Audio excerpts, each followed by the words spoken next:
Welcome to Carrying Wayward, a supernatural podcast for fans who aren't ready to let go and newcomers to the series who are ready to jump in. I'm Drew Schulman. And I'm Marie Vigourou. In this episode, we're diving into Supernatural Season 6, Episode 5, Live Free or Twi-Hard, with our special guest, Jasper Graydon. Let's get this show on the road.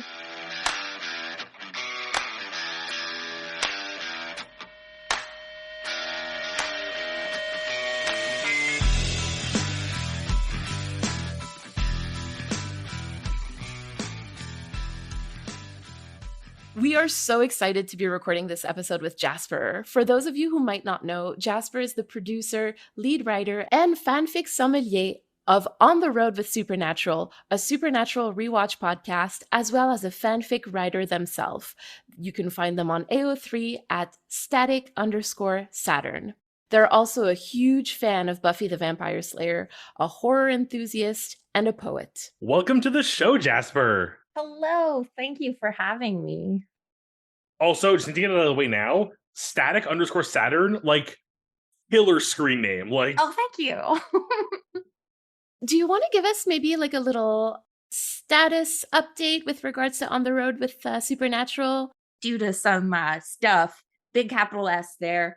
On the Road with Supernatural is on hiatus, but we do have nearly 4 full seasons. We're at, like, right at the end of season 4 worth of episodes. At least a couple of extra ones because we do wrap ups for the full season as well. So there's plenty to listen to. It's a really fun, silly time. And sometimes we actually care about things too. I mean, as somebody who's listened to probably most of your episodes at this point, I really recommend it. If you haven't listened to On the Road, please go listen to it wherever you get your podcasts. It always makes me laugh in the best ways. And I would say that you care a lot about a lot of stuff, and that's why I care about it. Being flippant. Also, it's very, very gay.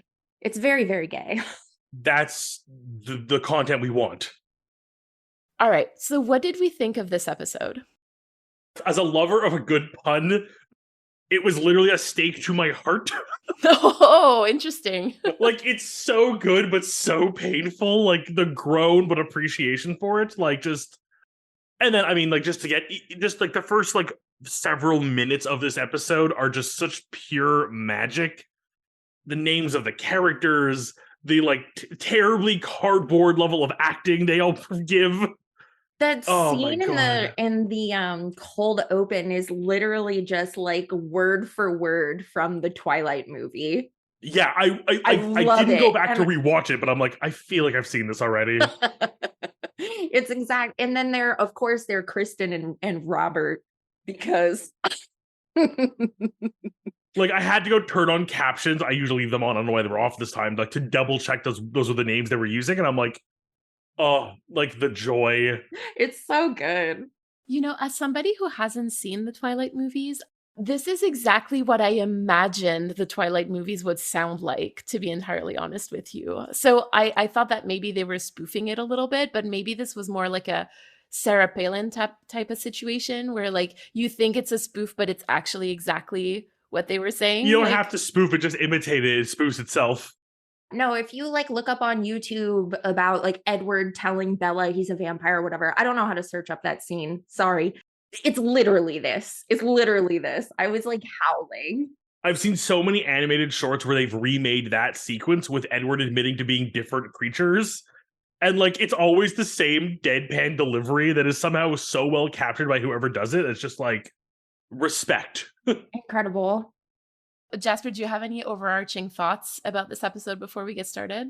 I think this episode rides the line of really silly and really serious really well. Really, really, really. I think it's also a little full of itself, though. It really thinks it's like shit doesn't stink. And I find that really funny, considering it's Supernatural.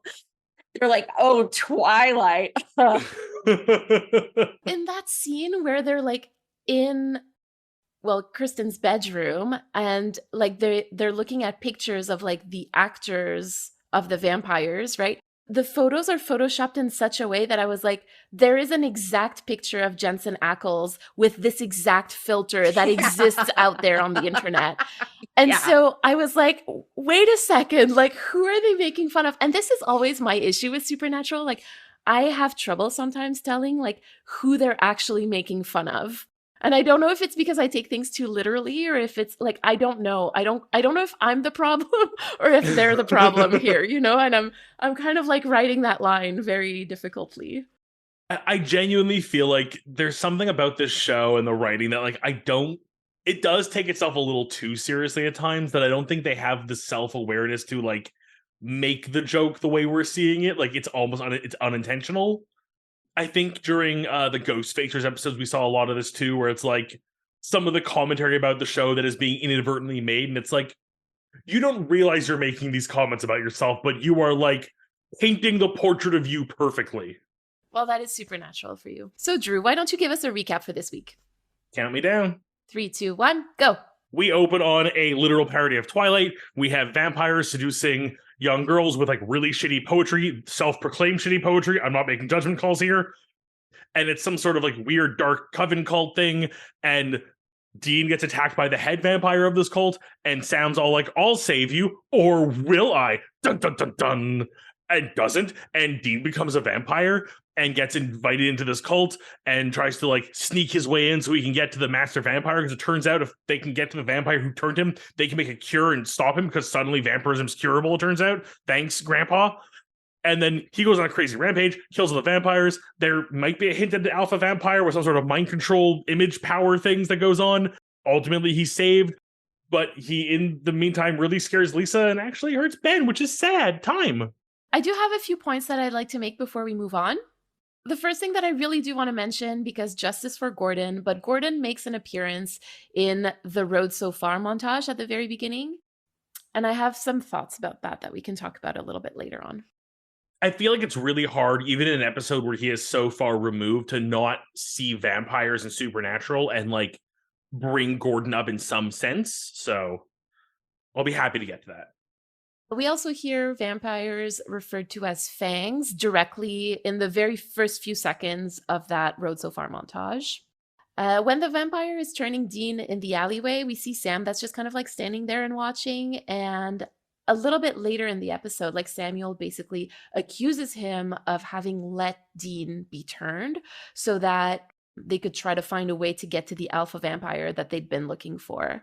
And I'm mentioning this here because like I don't know how much we're going to be talking about Sam during this episode, but this will be important for the next couple of episodes, as I'm sure you can imagine. Yeah, there's no way they're like, again, I'm still not 1,000. I mean, like, my heart says Sam is just like messed up in some way and let this happen, and like Samuel's right. I hope I'm wrong. Did he smirk though? Was it a smirk? Speaking of alpha vampire, we are told that he has some sort of like psychic connection with all vampires and that he's currently, and I quote, recruiting to build an army. I'll be interested. I won't dig into it here because I think the idea of like vampire and like mental connection, like there are certain lore, I feel more like modern cinema lore that kind of tie into that, which is interesting. So I'm curious to discuss it and compare it.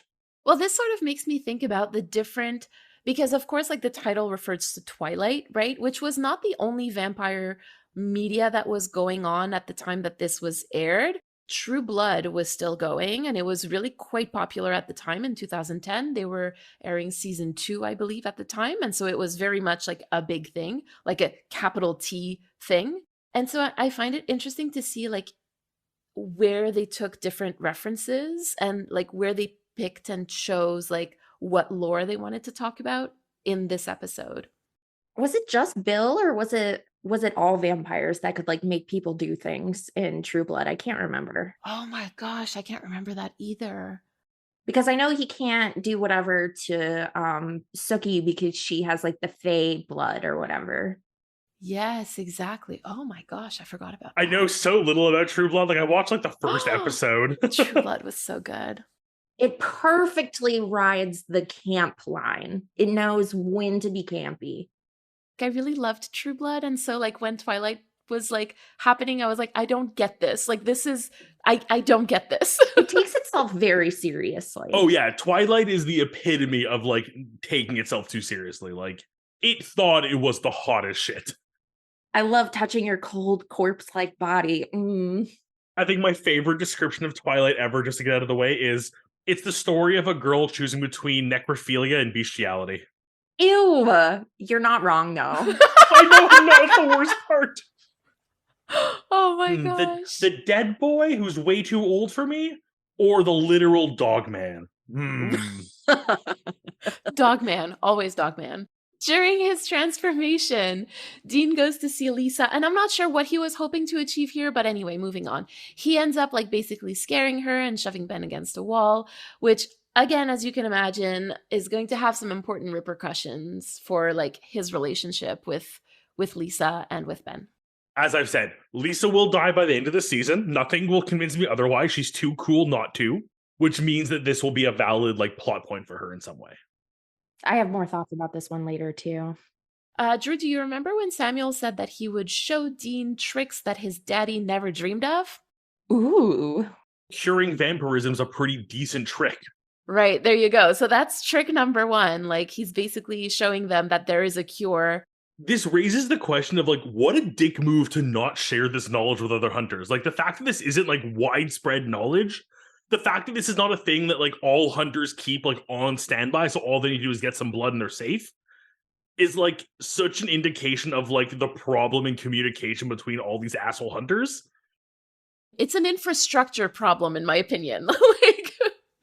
This is my next academic paper. In this essay, we will discuss how can we repair the infrastructure of the hunter community? The silos.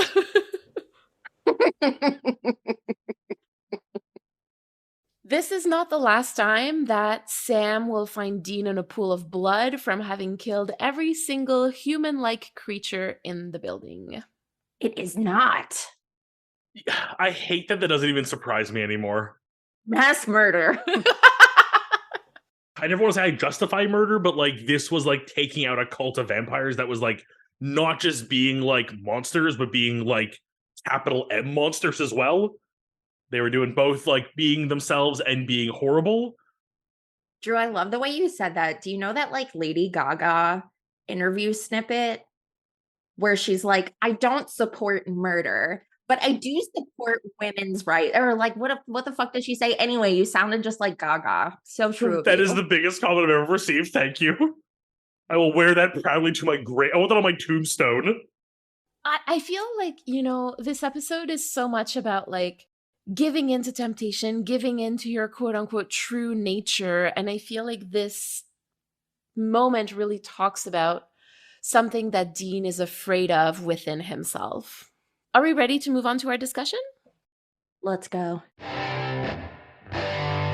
All right, so today we're going to do something a little bit different. We're going to be merging our story time and our critical time, and we're really going to focus on the theme of vampires. From what I was able to find, there seems to be a lot of guesswork as to where exactly the word vampire comes from.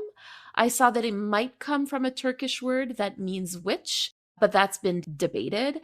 And what we do know is that the word seems to appear in the 18th century in English, French, and German. And the first time it appeared in English seemed to have been in reference to Hungarian vampires. So I don't know if you all have any kind of traditional vampire lore to share with me to elucidate this a little bit, because I wasn't sure.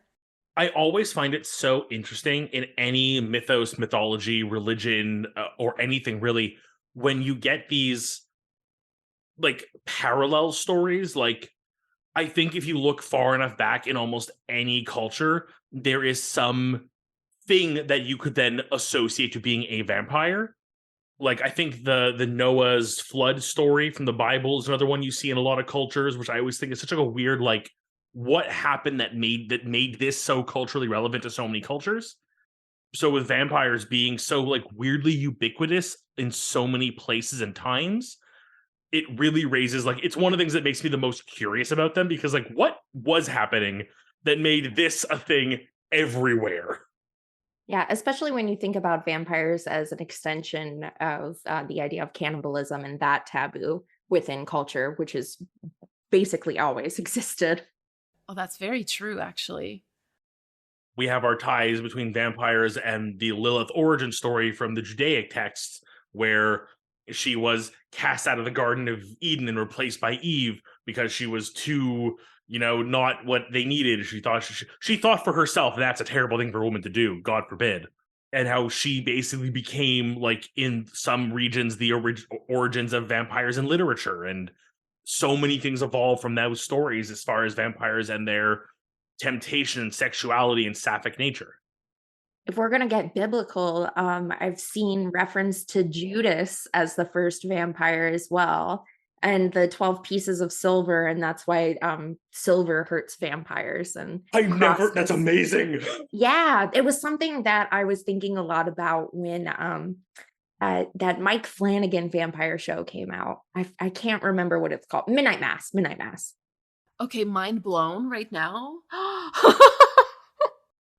Okay, well, so there you go. So now we've talked a little bit about like his quote unquote historical vampire lore, but like, is there specific vampire stories in literature that we're seeing in this episode, or just in general that we're kind of seeing within the vampire lore in Supernatural? Because I know that we just did an episode about Buffy and Supernatural, but I think specifically in this episode, like there's obviously elements of Twilight, but there's also elements of like Dracula, like that mind control thing, like that's not a part of Buffy. So I don't know, like, is there anything that you're kind of thinking of right off the bat? I've always been a fan of the Underworld franchise. Again, I like their depiction of vampires and werewolves. I think they do a good job telling a story while having some decent action. I got a really weird, like, Underworld-esque, like, family vibe from these vampires specifically in this episode.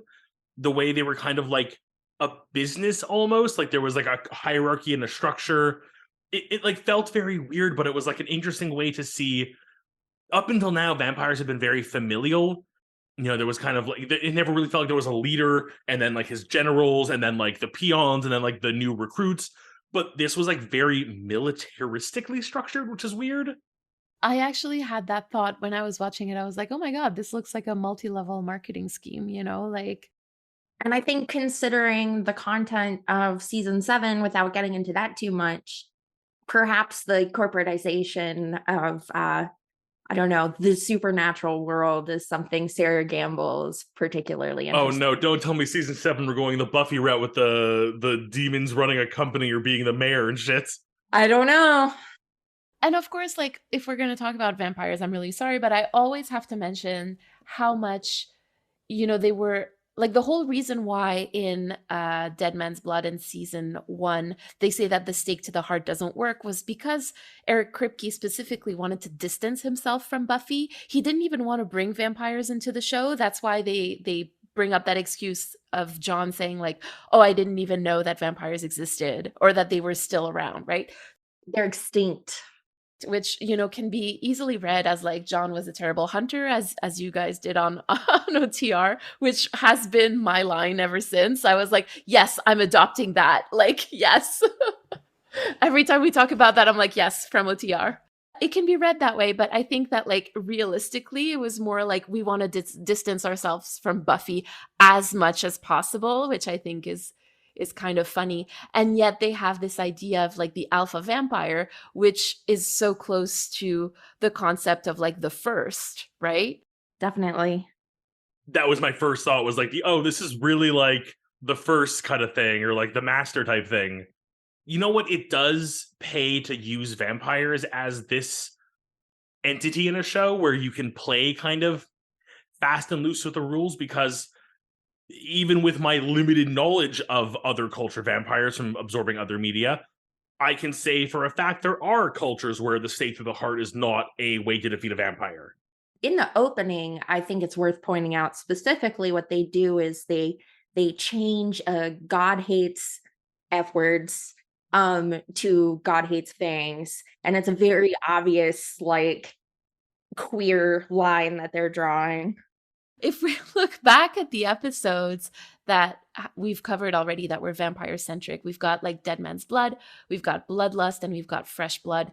And all of them had queer connotations and queer coding embedded in them. And so, and this one is no exception. Like this is a queer story about like fighting your true nature, right? So I don't know what you guys think about that. We've always sort of drawn the similarity between Dean and vampires and his kind of association with being like othered. So to have him literally become a vampire, and then even when forcibly indoctrinated into their cult, still be the othered. I think it's interesting how like he is forcibly feminized in multiple of these episodes. So like in Dead Man's Blood, he is forced to kiss the female vampire, and he's like he is the victim. And then it's the same thing in this episode. They like changed the whole camera setup to mimic a sexual attack against a woman, and even go so far as to like have the blood smeared across his lips like lipstick. This was the first time that I really watched, because I that scene always made me uncomfortable, and so I tended to kind of like look away whenever it was playing. But this time I really took the time to watch it, right? Well, and it's meant to make you uncomfortable, right? Like that's the whole point. But like I really took the time to watch it. Like it just shocked me how much they were doing that, and how much they, like you said, they feminized him and made him the victim of this sexual attack, right? Like because he goes in to save, or to do what he thinks is like saving a woman from the fate that he will then suffer, right? And like in Dead Man's Blood, there's also John using him as bait, literally, in that episode. And so that, again, and here we have like potentially Sam using him as bait for the same thing. Yeah, no, the parallels they draw with Dean around vampires is just like I'm impressed by how well they do it sometimes, and I think this scene, as much as I agree, it's a really hard scene to watch. It's like it's even shot in a way where it's like it lingers on moments a little bit too long, almost. Like it actively feels uncomfortable. Absolutely. And I think also like, and we can't not talk about the fact that the vampire like accosts him by saying, "You're pretty," in a dark alleyway. Like this is really like textbook sexual assault by a stranger. Yeah, and see, like this is kind of where I don't really know how I feel about it, because like a part of me is like, oh, this is so cool because vampires are cool and they're queer, and like that makes Dean cool and queer. And but then I look at the way that it's treated and I'm just like, I don't know if the show thinks that vampires are cool and queer. Like so many other shows that are vampire centric talk about, like, again, that idea of giving into your true nature and it being a taboo and a bad thing, but oh so good. Like that tension is really well made to be desirable. But in this case, like I don't really know that anybody would want to be a vampire in these conditions, right? So this is where again and always I have an issue trying to read the tone of the show. The show knows what they're doing by using the term fangs and making some of the comparisons they've made in the past. And given their track record with queer representation, I think it's meant to be skewed negatively, or at least that's the way it reads to me as a viewer. On the surface, when Dean is interacting with the other vampires, when he goes back to their lair, they're talking about predation. They are predators, textbook predators. They're planning out how to capture and attack mostly women at that point, is what they're talking about. They even go so far as to show us the women in cages. Yeah, definitely not positive. I will say that, like, and obviously this is not really positive either.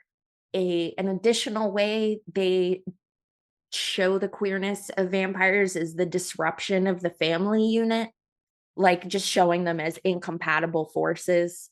And I mean, obviously that was violent also. Just maybe a little less, predatory, a little less intentional. I'm also curious now. I know there is a moment with, pardon if I'm forgetting this vampire's name, the one who does turn Dean. I know we get his name at some point, but it's not hitting Boris. me. Boris, wow, thank you. But Boris does make a comment about sleeping with men or women, like being fluid. I think the only other time we've seen a fluid character like this, sexuality wise at least, or at all, was our first vampire encounter.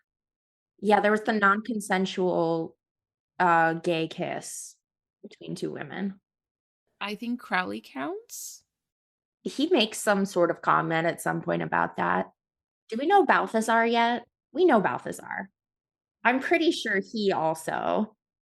Although, like, we don't really know yet, but we haven't gotten to the comment. But yes, I would also agree with that. But Crowley Drew is like, remember the whole like kissing Bobby thing and taking a picture with tongue and everything? But no, but I don't think I've ever seen Crowley kiss a woman, though. That's a really good point. I Now know. that you mentioned it, I'm like, does he kiss women? I don't think we ever see him kissing women, Jasper. Oh my I god. don't think we do. Did we unlock a new headcanon? I think we did. Implied headcanon! Woo! So that's why you were looking so perplexed about this. Well, that's it. I'm thinking, like, because you said the only characters I can think of who are actively shown, or at least explicitly described, if not shown, to be like basically bisexual or pansexual or something outside of the binary, are Boris, who admits to sleeping with men as well, and the vampire in the first episode who kisses her partner, the other head vampire, and also the woman who's not really up for it but is forced to. Well, it's funny. It's because you say like a bi or pan character. I can definitely think of gay characters, but I'm like, are there bisexual characters? Oh, there is another one. There's another one who has boyfriends and girlfriends. And are they an evil vampire designed to be painted as like a sexual deviant? No, but they're fucking evil. Yeah. It clicked. Jasper, you figure out who it was? Yeah.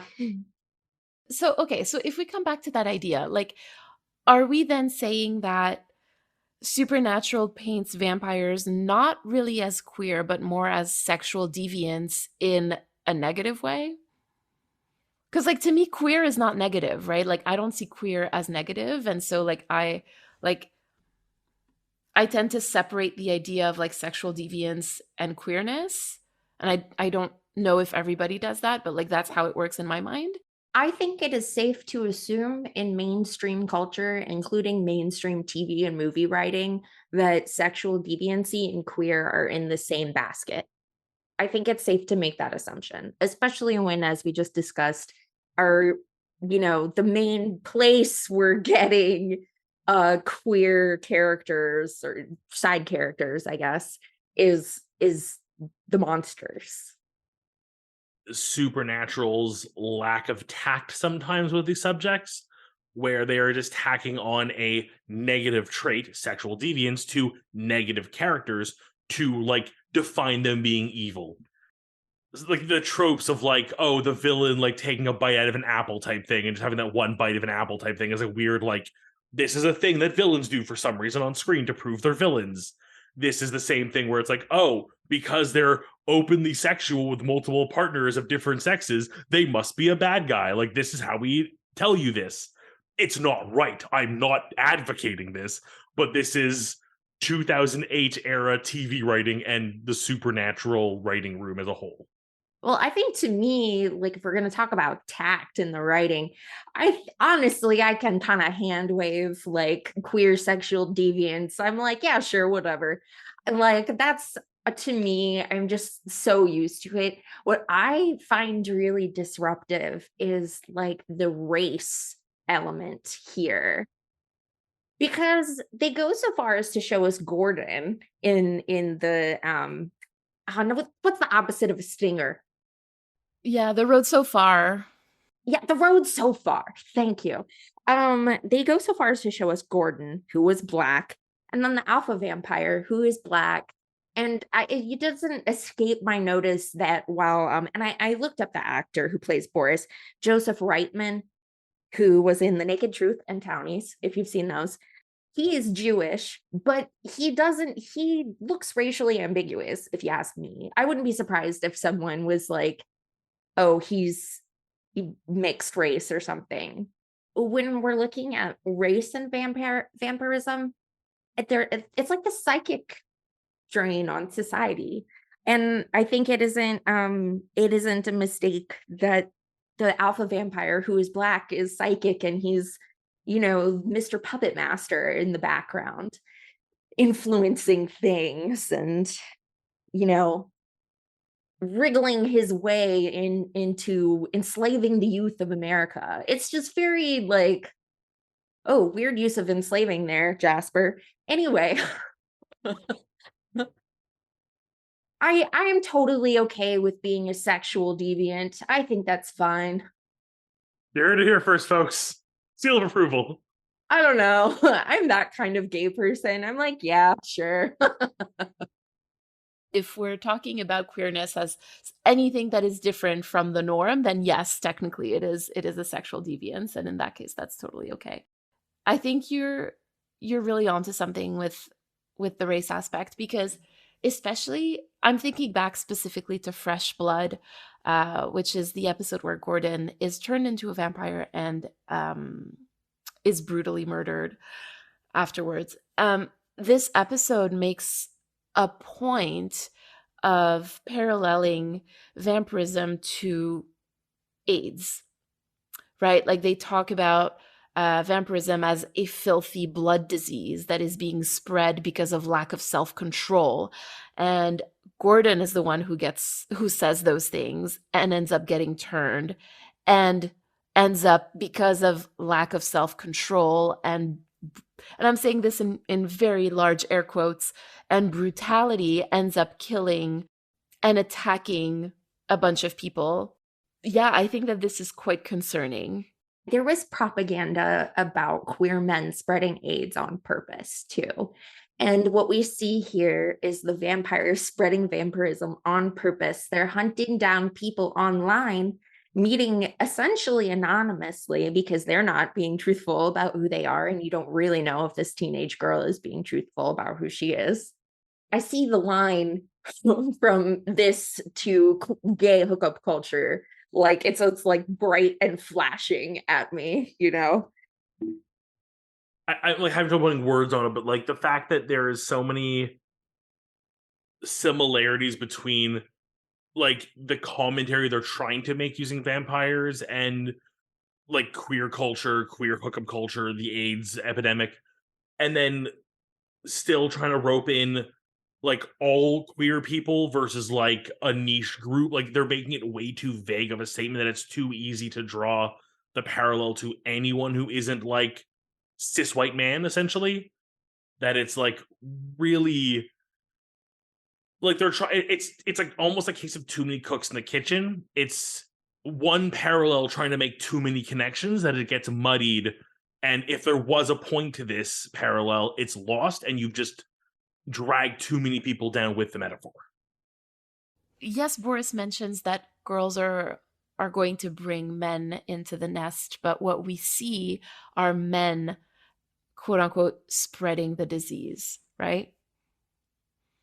It's not women. Women are collateral in all of this, or as we see, right?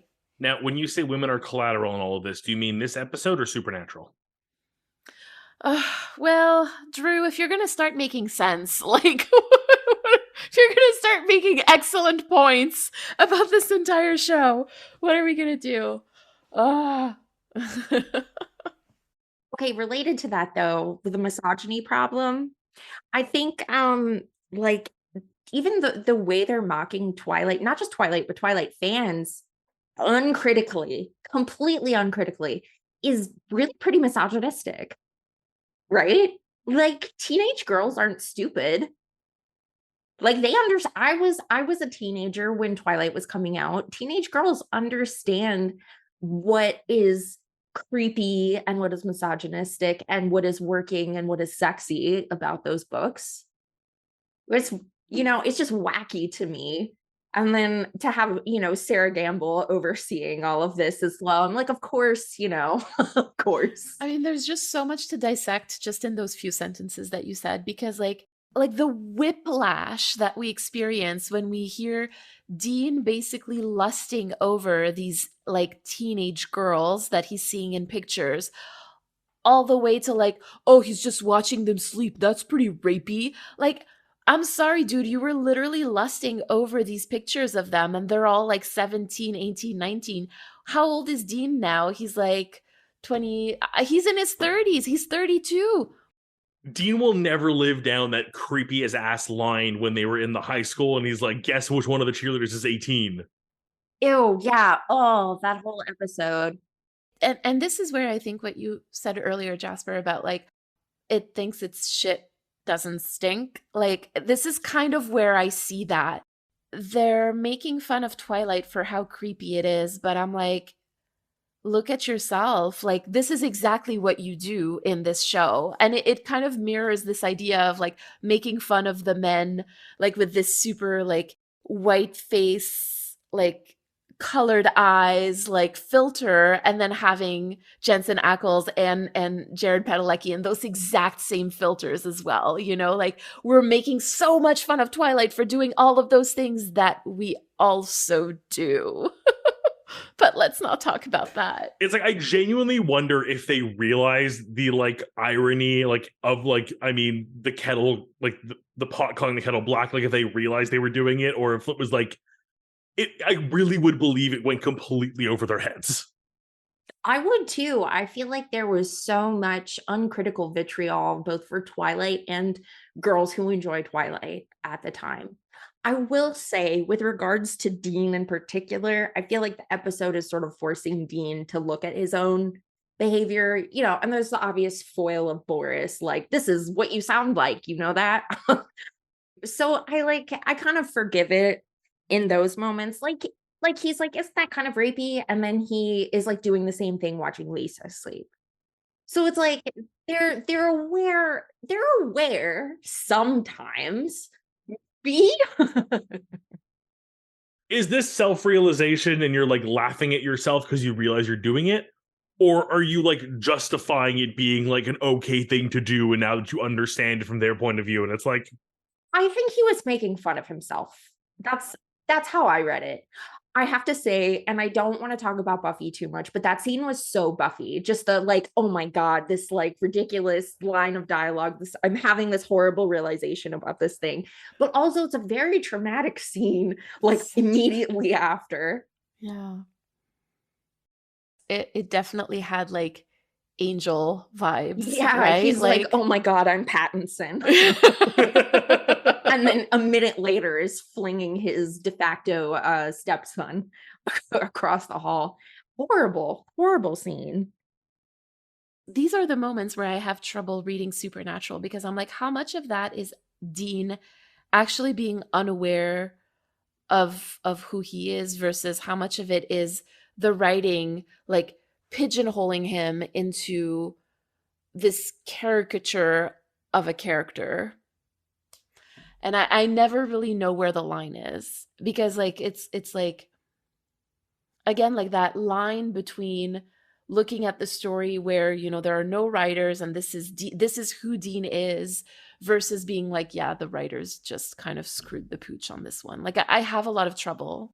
I think that's one of the greatest problems with a show that's been on for this long and that has this diverse of a writing and directorial team. Like, I'll be positive for a second. While it does allow for so many different stories from different angles and different chances to view things in ways that may not be available if we stick to one core writing team or one core showrunner the whole way through, it does also lead us to this point where, like, there are some episodes where Dean from week to week is just so different in the way he talks about people or the way he does take an action. Like, it really makes it hard to like distance yourself from the critical theory of it all and look at Dean as an abstract character, because like, unless you just de facto believe he has random horrible mood swings from week to week, case to case, some days it's just like, the most macho bro asshole Dean you can get to like super vulnerable and open and dealing with emotions. And it's like,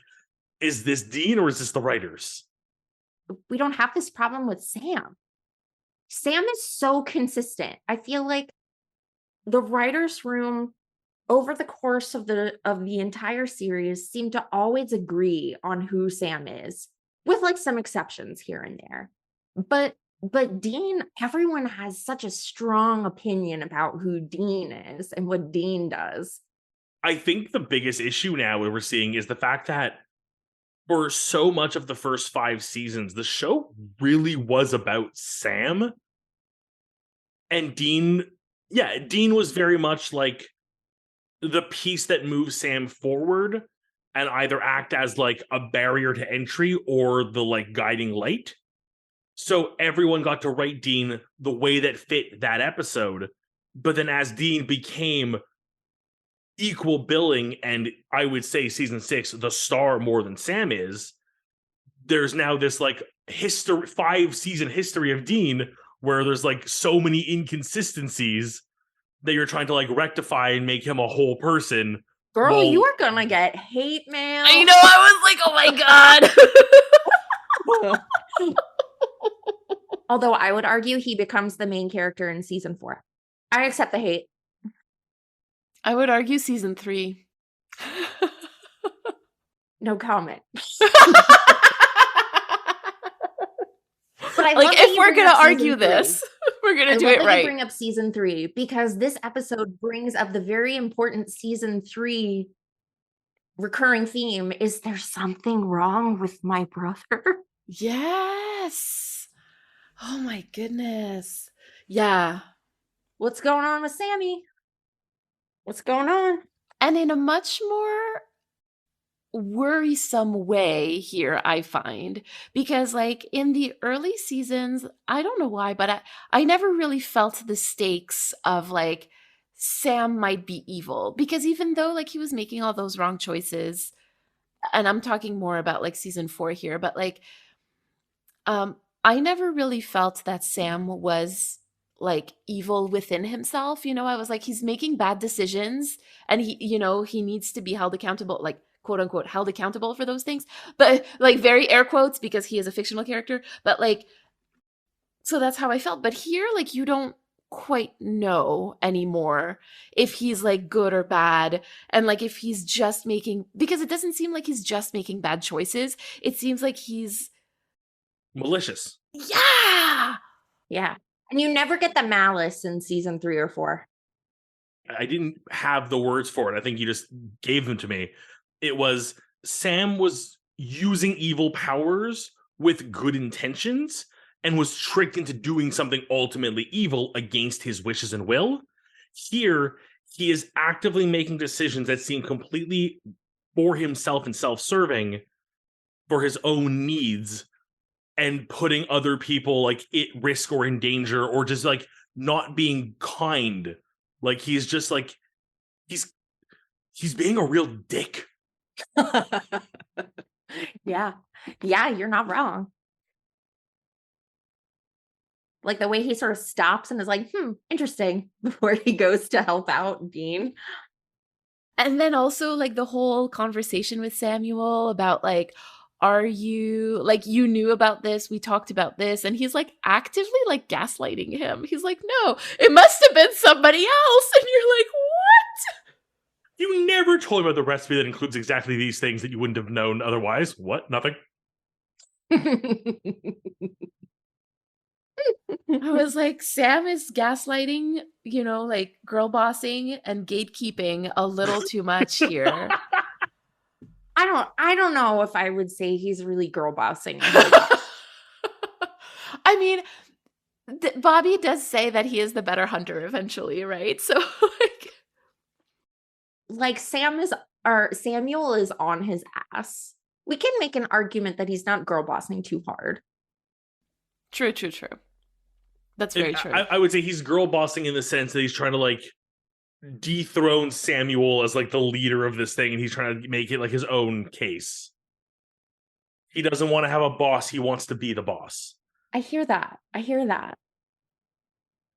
he wants to take over. But I can just let's go into a round of bullshit theories. I think I already said last time I had a theory that he was the one like on the phone with Samuel. He was the boss in charge of this whole thing. Maybe now he's trying to take over and become the head hunter so he could make an alliance between demons and hunters going forward. I don't know. Maybe it's the long game girl bossing that's going on. We don't know. It's a girl boss campaign. Girl boss campaign. Yeah, there you go. And so like just to kind of come back briefly, because we haven't actually touched on that topic, but like what do we make of the fact that Sarah Gamble wrote both Bloodlust and Fresh Blood and is the showrunner for this episode? Like help me untangle this, because I always have issues with Sarah Gamble. Like whenever I see an episode that's written by her, I'm always like, oh boy, like, oh boy, oh boy. Yeah, Sarah Gamble, also noted inventor of Lisa. She wrote the first episode Lisa was in, which was also a craptastic episode. Sorry. Oh, I remembered what I was going to say now. In the beginning, I was like, let's talk about this later, with Dean hurting Ben, which is awful. I hate that scene. Why the fuck are all of these single moms like, yeah, totally chill for this stranger to talk to my son?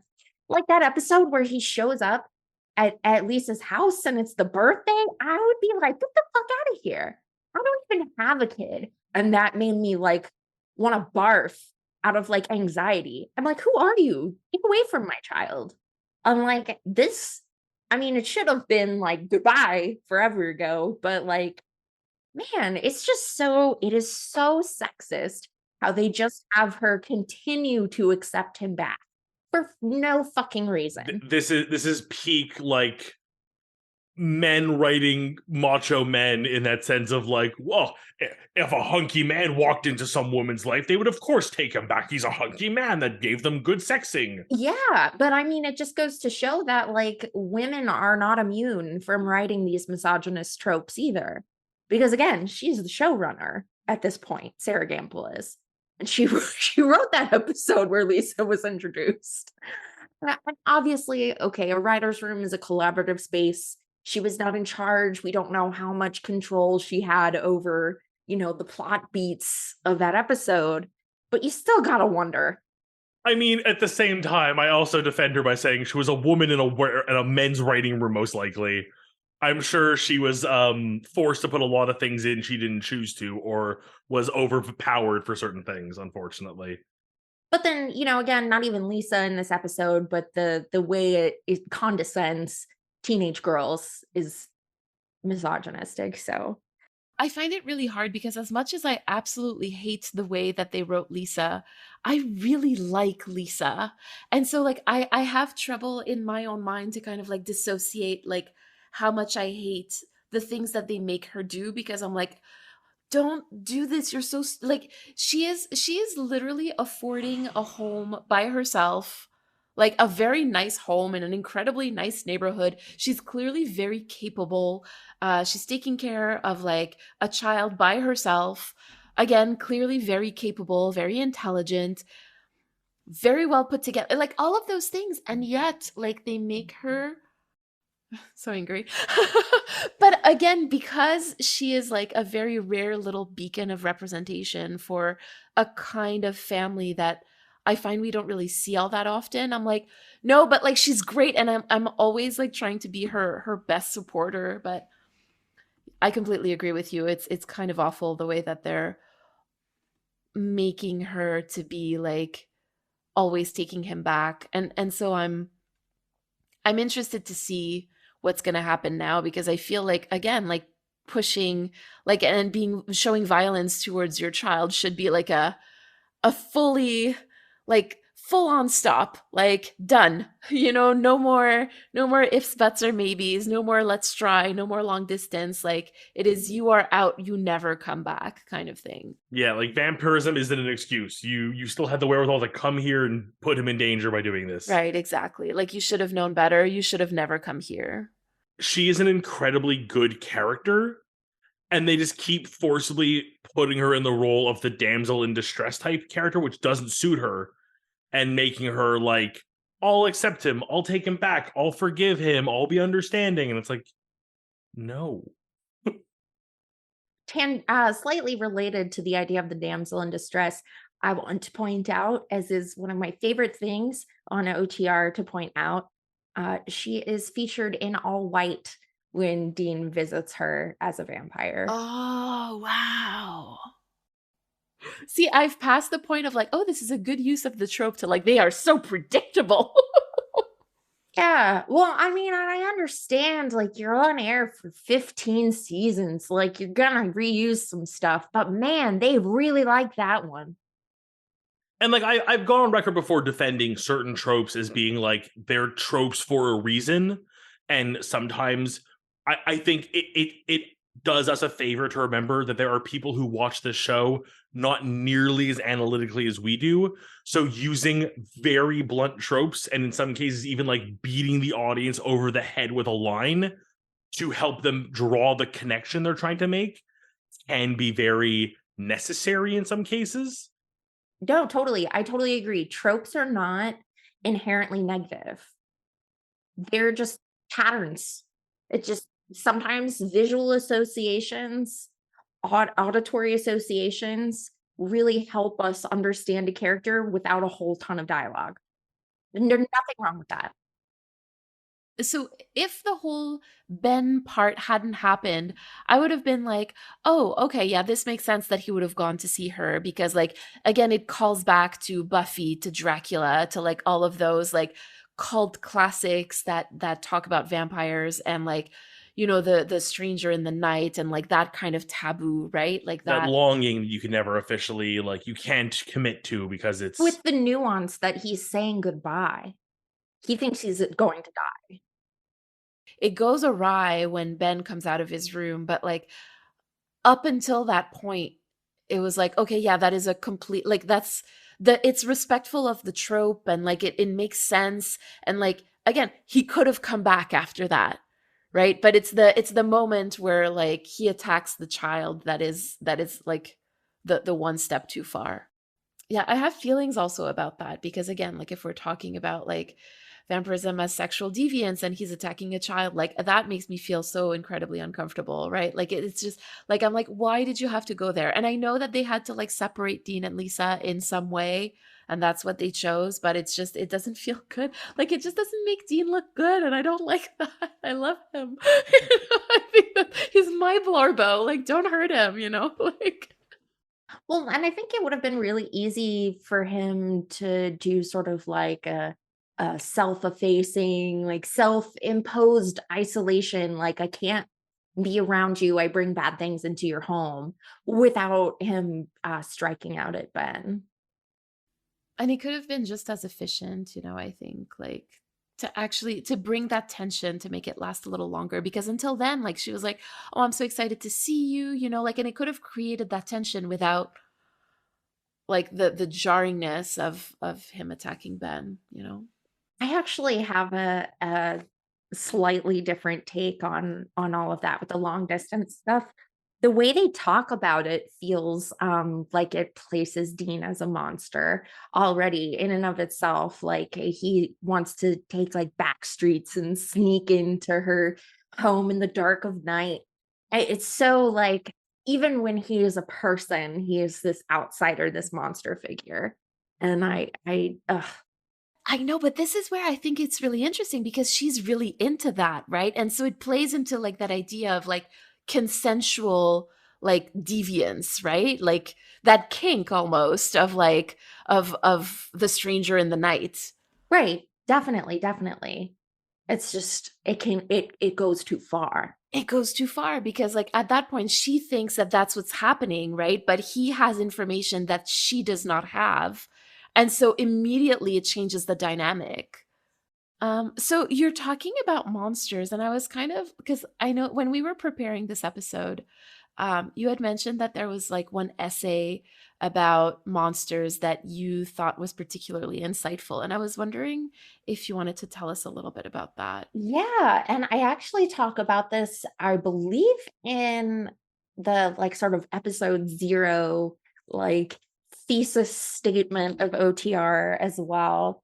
And it's this essay by Jeffrey Jerome Cohen about monsters, and he's put together these like 7 monster theses. It's like these are the things that can make up a monster or do make a monster. And some of them are kind of related to each other, but they're as follows. So the first one is that, oh, where is it? The monster's body is a cultural body. So the monsters that we are fascinated with in our contemporary are made up of our fears in our contemporary. So the things that concern us in our society build up our monsters. So I think a really great example of this right now is there was a recent Cronenberg movie with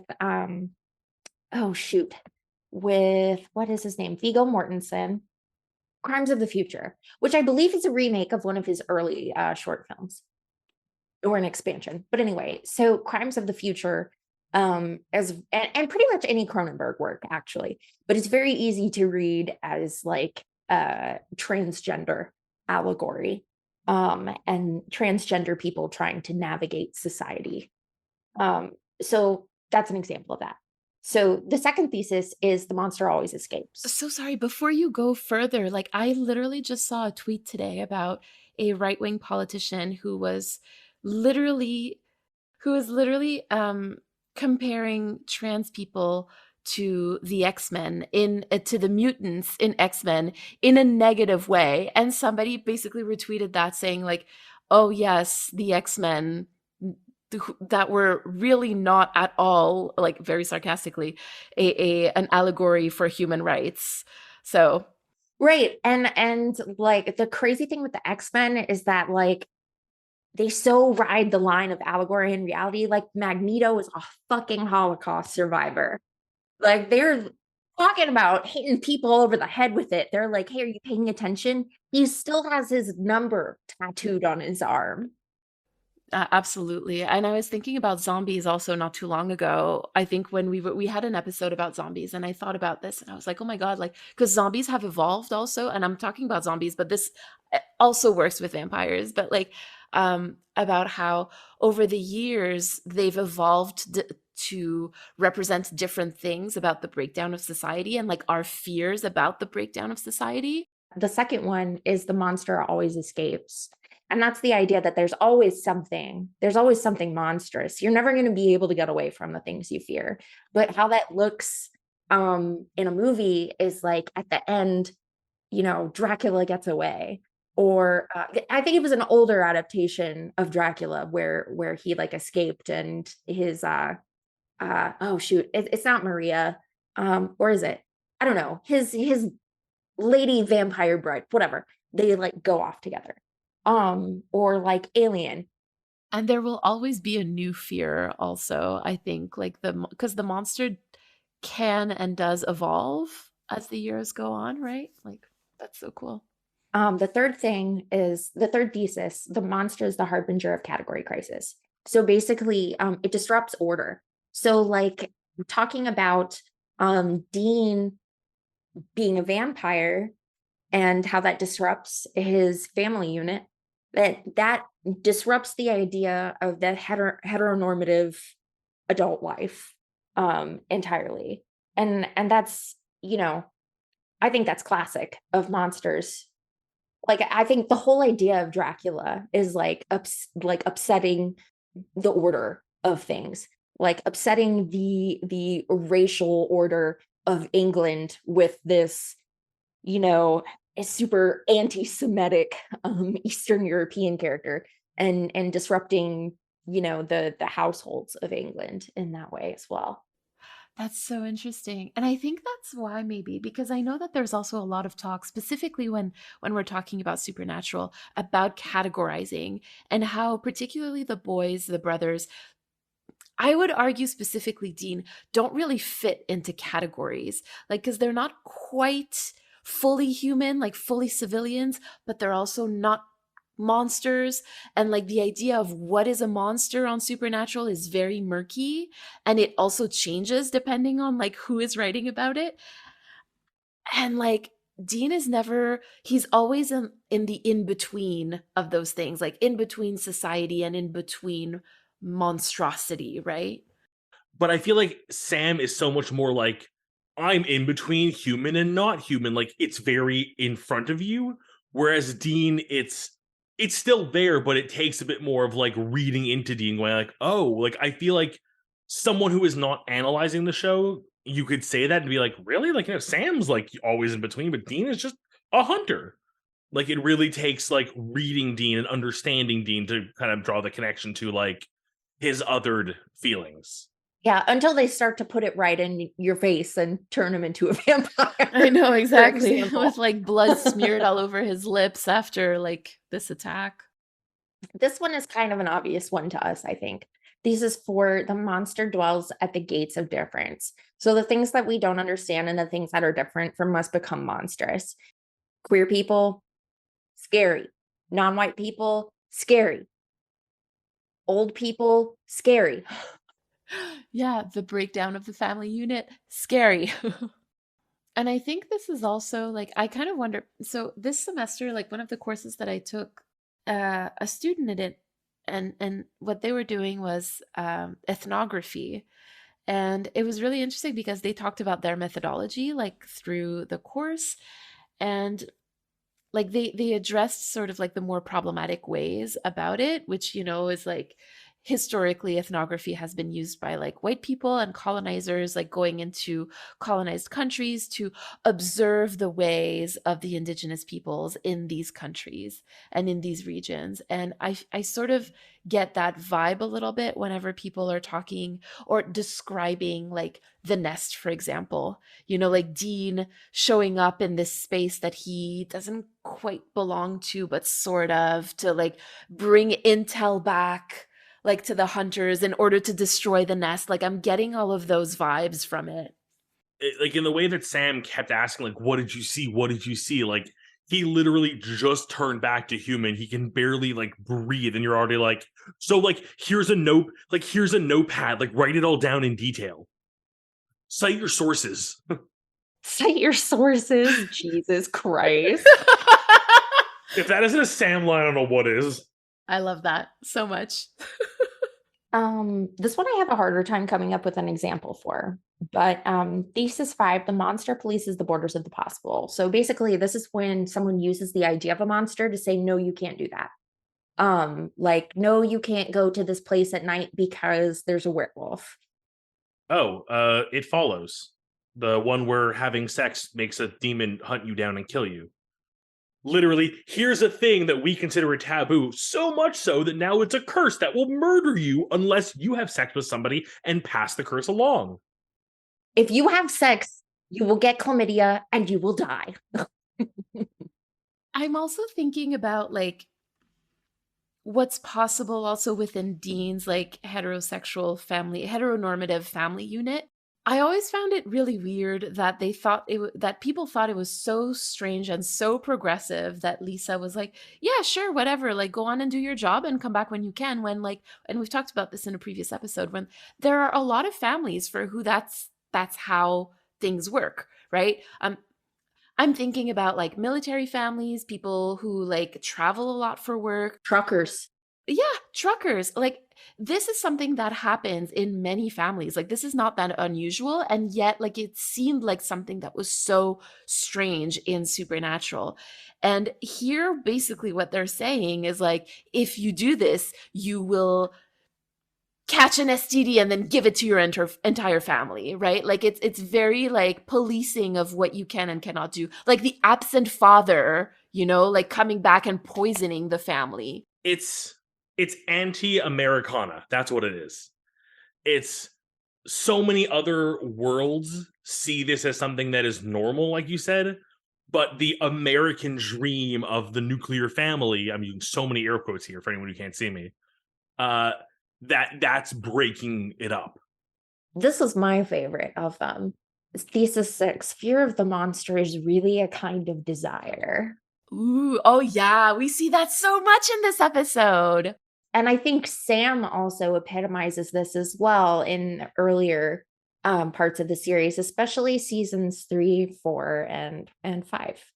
I love this one because it's present. If we're focusing just on this episode, like it's present almost in every aspect of the story. And then the last one, Thesis 7, is the monster stands at the threshold of becoming, which is essentially that things are always changing and we're always going to come up with new stuff that scares us, and monsters force us to reevaluate and rethink how we're looking at the things around us. Is this where we would talk about Dean trying, like, because I'm thinking specifically about him slaughtering all the vampires in the bank-like building. I'm not too sure what kind of building it was, but like in that building. I was wondering about that too, actually. It's an old hotel. Is this a bank? Where are we? But I'm kind of thinking, so when Dean slaughters all the vampires in that building, and it feels like something has shifted in Dean, not so much in the way that like he has become a vampire, but like in his own identity and how he thinks of himself. Because we haven't really talked about that yet, but like the whole Dean Winchester is a killer thread is going to like take shape eventually. And I sort of feel like that's like that takes its roots like somewhere in here. And I'm kind of wondering if like the becoming has to do with that. Like, yeah, no, I definitely think so. I think that's a great way of looking at it. I think we could also think about the idea of him becoming, in this episode in particular, is forcing him to take a look at his own masculinity and the ways in which he can be very, for lack of a better word, toxic at times, by comparing him to this Boris character, and the ways he embodies like a good masculinity as well. okay, so now that we've had this conversation about what a monster is Dean a monster? He is on the precipice. And is it a moment now where he could become one? Again, like the point can be made, like, yes, he slaughtered all these things, but like they were monsters who were doing monstrous things, both as vampires and as just like shitty beings. You know, the best example I could think of him really going like on a bit more of a killing spree was also vampires, or he is walking a fine line towards potentially becoming what he hates, but I don't think he's there yet. But he's very much in a space where it's a potentiality versus just like a theory. I think it really depends how literally you're considering monstrosity, because I think in a less literal sense, yeah, he does dwell at the gates of difference. You know, he is a society outsider. He's essentially like a trucker. He goes on long distance, you know, jobs, and then stops by his house and is like, hey, what's up, wifey? Okay, peace out. Like, you know, and you know, he does commit crime to survive. Yeah, like he's a thief. He's committed fraud up the ass. Like, you know, I think that it just depends how we see monstrosity. Like, are we looking at it as an essentially negative thing? And that feels sort of silly to say because of the definition of a monster, but you know, lots of these characters that are monsters are not also monstrous. Like talking about vampires again. One of the previous Gordon episodes, I think it was the first one we met him in, the Amber Benson character, again, Buffy. She was not a monster despite being a vampire. And I think actually that's the only time we get a positive depiction of a vampire. I don't think we ever get a good one ever again. Oh wait, no. I was gonna say big one that I was yeah, forgetting. I know. I'm like, there is one Sorry. that I'm thinking This one. about who I would This one. qualify as quote unquote good, but But even yeah, but I agree. even not knowing who that is or when that'll happen, the existence of monsters who understand what they are and find ways of living their life their own way without interfering with the less supernatural world tells us that just because you are physically a monster doesn't mean you are a, again, to use this word before, capital M monster. And I think what you said about Dean is very apt as well. It's the fact that it really is a matter of perception. Like, I am sure there are people who have met Dean and would straight up call him a monster, while there are others who've met him and would consider him like a literal angel and savior. I'm so glad we're having this discussion because this is something that I've been thinking about like ever since we started this, and we talked about how like the definition of what is a monster, like Supernatural asks us a question consistently throughout 15 seasons and 15 years of like what is a monster? And they'll come up with different answers, and sometimes the answer is Sam and Dean are monsters. Right. And like that is just like the show telling us this. And in order to think about this question, like, is Dean a monster? And like, how do we view monstrosity? I'd like to complicate that further by bringing up Bloodlust again, where Dean says, like, the way dad raised us to hate those things, and I hate them. But then he's also starting to think about maybe that was wrong, and maybe he's a little bit more like them than he thought. And so again, like that wall that was so solid sort of becomes like this looser curtain, and he's like, holy shit, I can take a peek on the other side now.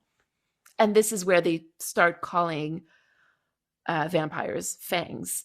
I think it's the same thing. It's all a matter of perspective. And I think in any given day, character and interaction, it could be seen differently. And it's just a matter of perceiving in that moment. Because again, I don't think it's a binary.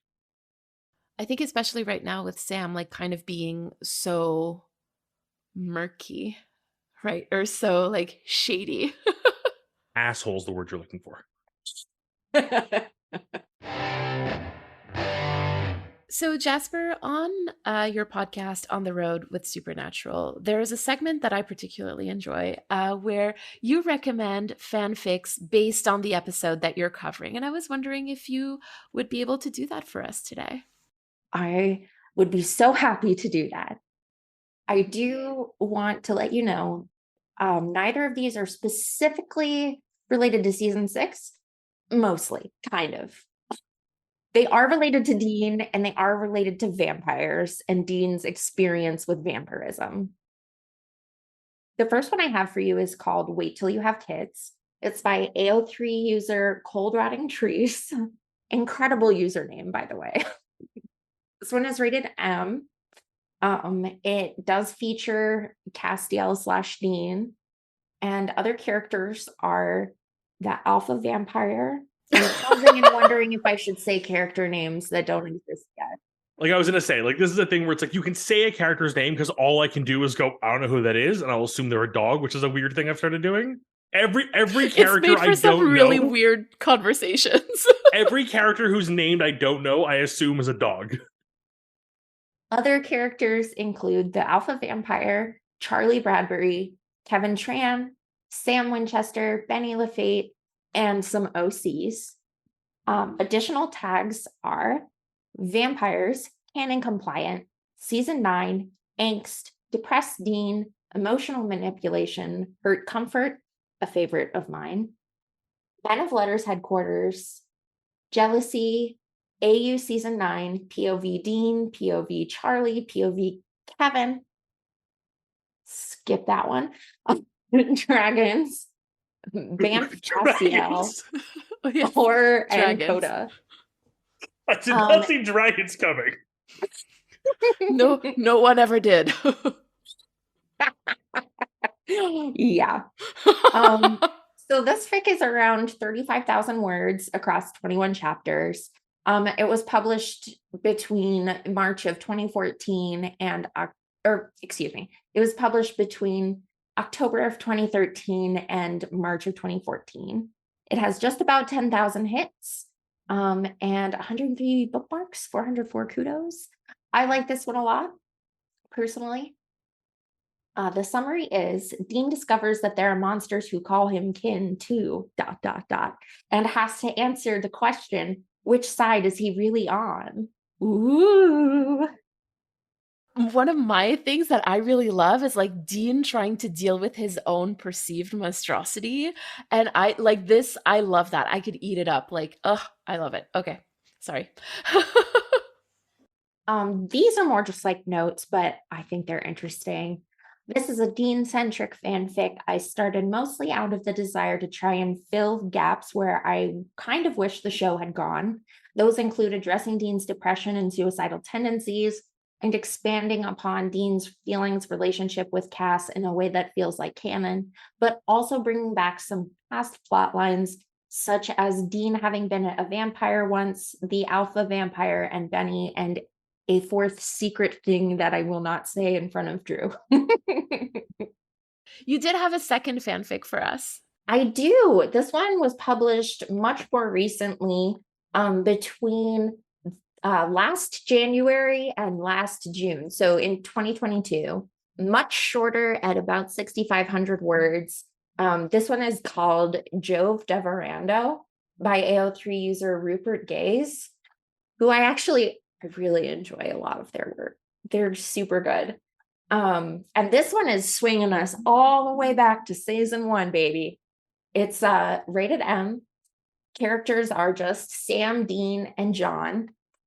We've got AU Vampire, If Supernatural were on HBO, Character Study, Character Death, Vampire Dean, Suicidal Thoughts, Patricide, as a treat. Yeah, as a treat. I love that.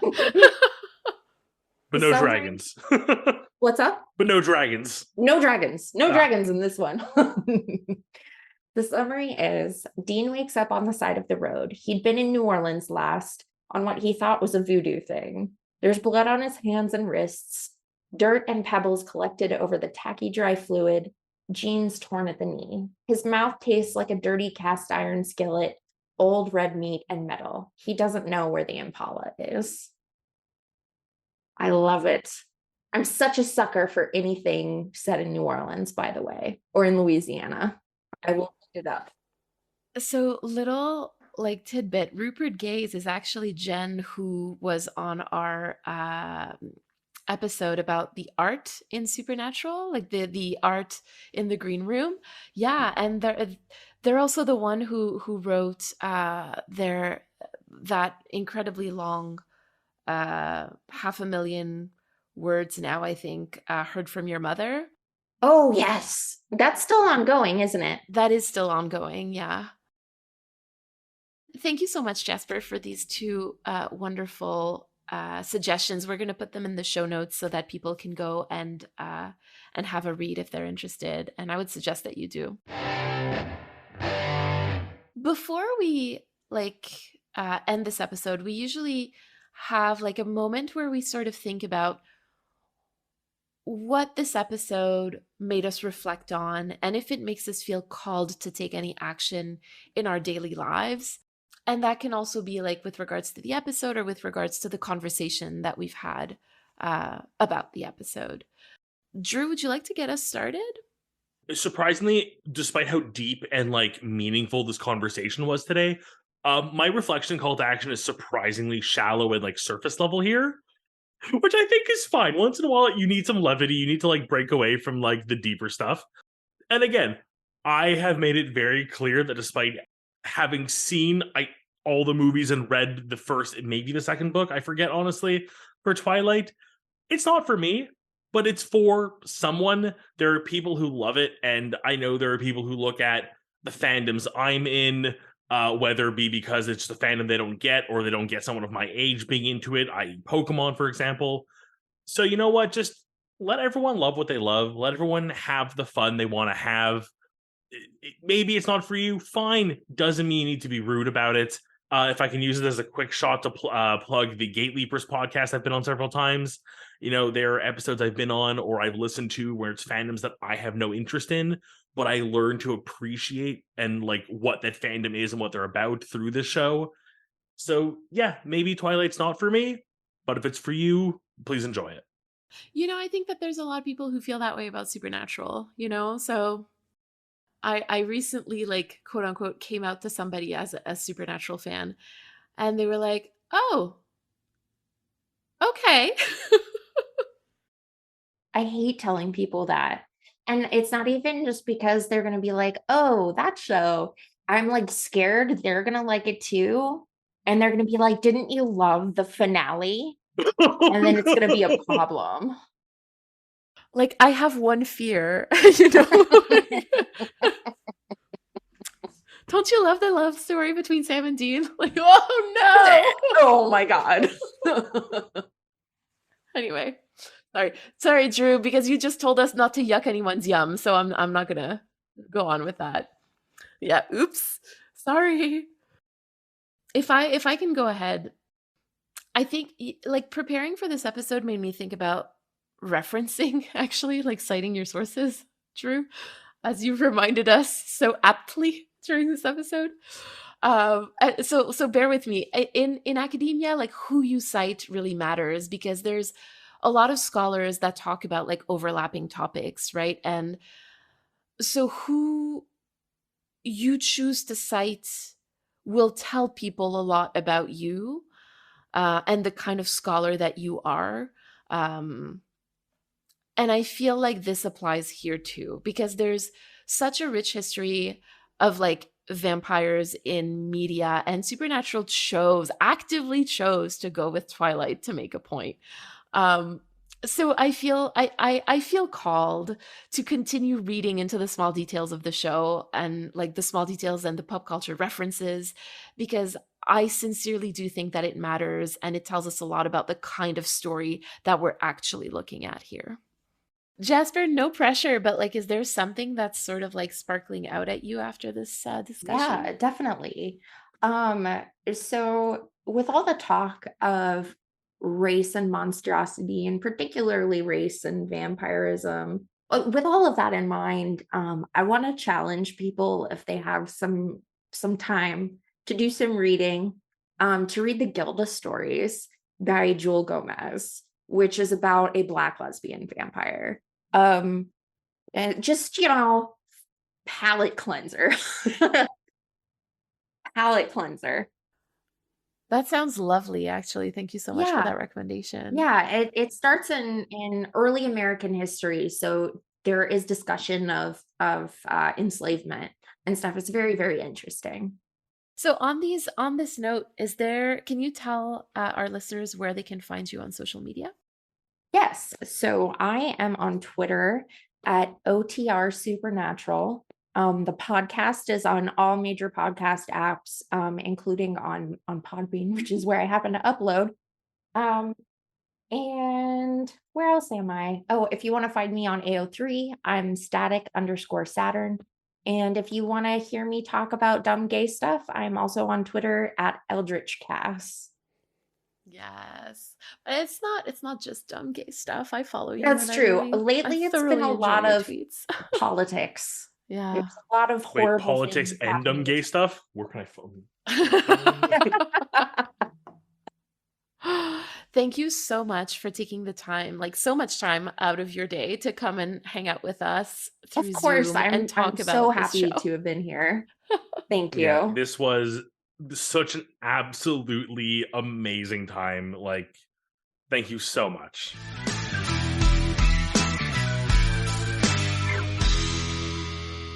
You've been listening to Carrying Wayward, a Supernatural podcast produced by Rochelle Castellano, hosted by Drew Schulman and myself, Marie Vigouroux.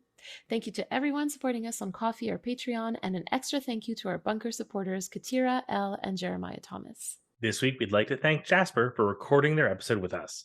You can find the links to all our social media and our merch store at carryingwayward.com. And don't forget to leave a rating and review wherever you listen to us. And if you like Carrying Wayward and you'd like to support us in our project to go through all 15 seasons of Supernatural, you can support us through Ko-fi or Patreon, and you can find those links at carryingwayward.com. Carry on, our wayward friends.